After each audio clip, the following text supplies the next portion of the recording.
le Futura Network, c'est vraiment de valoriser toutes les filières des industries créatives, culturelles, mais aussi de l'innovation technologique et des startups. Et quand on parle des industries créatives et culturelles, c'est tout ce qui est lié au cinéma, à l'audiovisuel, aux médias, mais aussi tout le monde immersif et les univers immersifs comme les jeux vidéo, le e-sport, la réalité virtuelle, la réalité augmentée, mais aussi le divertissement tel que la musique, le sport ou encore la bande dessinée. Donc nous, ce qu'on va faire pendant pratiquement 2 jours, c'est une journée de réflexion autour des rencontres professionnelles où on va échanger, débattre, avoir des regards croisés sur cette économie orange.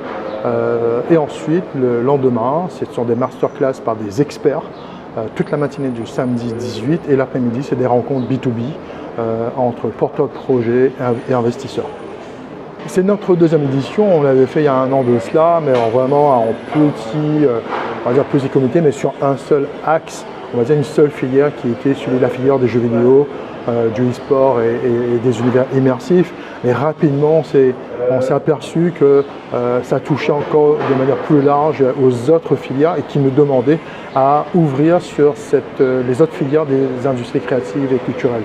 Mais cette première réflexion date il y a pratiquement 4 ans lorsque le président de la République est venu à La Réunion et a mis ce label Choose La Réunion où il a promis de faire doter La Réunion d'une vraie industrie de la filière d'excellence. Et on s'est dit pourquoi pas, c'était le moment de pouvoir mettre en place un vrai projet de réflexion pour pouvoir renforcer notre présence dans la zone indienne-océanie par rapport à notre situation géostratégique. Le salon Futura, c'est vraiment grand public. Il y aura des animations, il y aura des activités pour le grand public, c'est vraiment pour la famille. Nous, on cible le monde économique, ce sont les acteurs économiques, ce sont les porteurs de projets, les créateurs. C'est très professionnel le salon, le Futura Network. C'est vraiment le moment parce qu'on ne le voit pas, mais effectivement, il y a un train qui est en train de passer et on est en train de sauter. Il faut qu'on sorte de ce dernier wagon-là. Si on ne saute pas, on sera toujours à la traîne.